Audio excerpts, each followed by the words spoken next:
राधे राधे दोस्तों। कार्तिक महीना चल रहा है, बहुत ही पावन महीना है और इस समय आंवले का दीपदान करना बहुत ज़्यादा पुण्य फलदायी माना जाता है। आंवला नवमी के दिन से लेकर पूर्णिमा तिथि तक आप चाहे तो रोज़ आंवले का दीपदान कर सकते हैं, या तो आंवला नवमी के दिन, पूर्णिमा के दिन, तुलसी विवाह यानी कि देव उठनी एकादशी के दिन, साथ साथ में जो पंचविकु के 5 दिन रहता है, ये पूरे 5 दिनों में आप आंवले का दीपदान कर सकते हैं। आंवला आपको हरे हरे रसीले बड़े साइज़ का लेना चाहिए ताकि दीप अच्छे से आप बना सको। और देखिए, अगर पहले आंवले को रख के देख लीजिएगा कि आंवला अच्छी तरह से बैठ सकता है, उसके बाद ही आप ऊपर से कोई चाकू या नोकीला चीज़ से इस तरह से गोल गड्ढा बना लीजिएगा, जिससे कि हम एक दीपक का शेप देंगे तो दिया यहाँ पे हम लगा सकते हैं। तो इसी तरह से आपको कम से कम 5 या 7 या 11, 21, 51 या तो फिर 108 आंवले का दीपदान आप कर सकते हैं। अब ये दीपदान आप विभिन्न अलग अलग जगह पर कर सकते हैं। तो दीपदान हम कैसे करेंगे, सबसे पहले वो देख लेते हैं। तो एक थाली हम तैयार कर लेंगे, इसमें रोली, हल्दी या चंदन से आप सबसे पहले स्वास्तिक बना लीजिएगा। और उसके बाद जितने भी आंवले का दीपदान करना है वो आंवले में हम टीका कर लेंगे। आंवले को इस तरह से मैं रोली से टीका कर रही हूँ, आप चाहे तो चंदन से या हल्दी से भी टीका कर सकते हैं। तो देखिए, आंवला का दीपदान करना बहुत ज़्यादा अच्छा माना जाता है। आंवले के वृक्ष के नीचे, केले के वृक्ष के नीचे, सामी या तो फिर बेल वृक्ष के नीचे और वट वृक्ष के नीचे, यानी कि कोई भी देव वृक्ष के नीचे आप आंवले का दीपदान कर सकते हैं।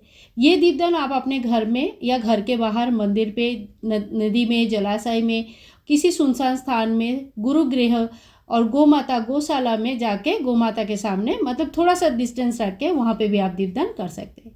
तो देखिए, अगर आप बाहर नहीं भी जा सकते हैं, घर के अंदर ही दीपदान करना चाहते हैं, तो यहाँ पे मैं घर के अंदर 5 दीपदान करके आपको दिखाती हूँ। इसके अलावा भी बहुत सारी जगह ऐसा होता है जहाँ पे आप दीपदान चाहे तो कर सकते हैं। यहाँ पे देखिए, हमने गोल बाती का इस्तेमाल किया है। आप चाहे तो इसमें घी का दीपक प्रज्वलित कर सकते हैं और नहीं तो तिल का तेल का दीपक प्रज्वलित कर सकते हैं। आप भगवान श्री विष्णु नारायण का नाम लेते हुए हम आंवले को प्रज्वलित करेंगे, दिया प्रज्वलित करेंगे और बस भगवान से यही उम्मीद करेंगे, यही मांगेंगे कि हे भगवान, कार्तिक के महीने में आंवले का दीपदान कर रही हूँ मैं, मेरा पूरे परिवार के ऊपर आपके आशीर्वाद हमेशा रहे। इसी बात का बस हमें आपसे आशा है, तो आपका आशीर्वाद हमें हमेशा चाहिए। तो आप इसी तरह से अपना मनोकामना भी बोल सकते हैं।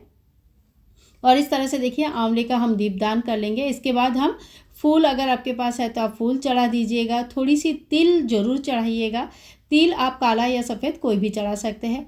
और भगवान विष्णु जी को तिल बहुत प्रिय है। आप ये दीपदान भगवान विष्णु जी की मंदिर में या शिवालय में भी कर सकते हैं, ये भी बहुत अच्छा माना जाता है। पीपल के वृक्ष के नीचे भी कर सकते हैं। समय देख लीजिएगा, संडे के दिन पीपल के वृक्ष के नीचे नहीं जाना है, बाकी दिन जो है आप उचित समय पे जाके दीपदान कर सकते हैं। तो सबसे पहला जो दीपदान हम करेंगे, भगवान के सामने करेंगे, अपने मंदिर में करेंगे, घर के मंदिर में। तो ये दीपदान आप अपने राधा कृष्ण जी या तो फिर अपने लक्ष्मी नारायण जी, भगवान शिव जी, माँ पार्वती के सामने कर सकते हैं। दूसरे दीपदान हम गौशाला में करते हैं। अगर आप गौशाला नहीं जा सकते तो आपने गोमाता जो है वहाँ पे कर सकते हैं। तीसरे दीपदान हम माता तुलसी के सामने करेंगे। भगवान विष्णु जी को तुलसी अति प्रिय है, तो आप एक दीपदान तुलसी में जरूर कीजिएगा। चौथा दीपदान हम यहाँ पे जो हमारे आंवले का पेड़ है, वो अगर आपके पास आंवले का पेड़ है तो आप वहाँ पे दीपदान कर सकते हैं।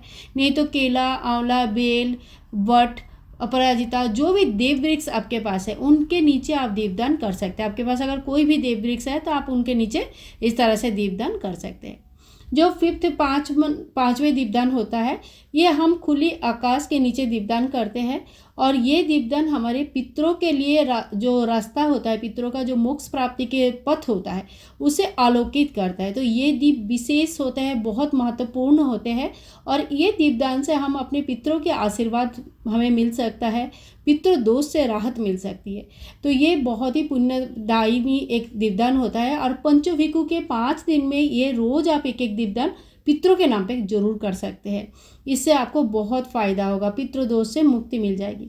एक दीपदान आप चाहे तो अपनी दहलीज में भी कर सकते हैं। देखिए, इसी तरह से हमें आंवला का दीपदान करना चाहिए। आंवले का दीपदान करना बहुत ही अच्छा और शुभ फलदायी होता है।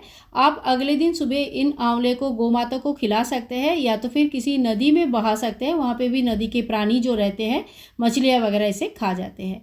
और इसी तरह से हमें आंवला दीपदान करनी है। वीडियो अगर पसंद आई तो प्लीज़ लाइक कीजिएगा, ज़्यादा से ज़्यादा शेयर कीजिएगा और हाँ, चैनल को सब्सक्राइब करके रखना बिल्कुल भी ना भूलें। कार्तिक महीने की बहुत सारे वीडियोस मैंने ऑलरेडी आप लोगों के साथ शेयर किया है और आगे भी थोड़ी और भी बहुत इंपॉर्टेंट वीडियोस बचे हैं जो मैं आप लोगों के साथ शेयर करने वाली हूं।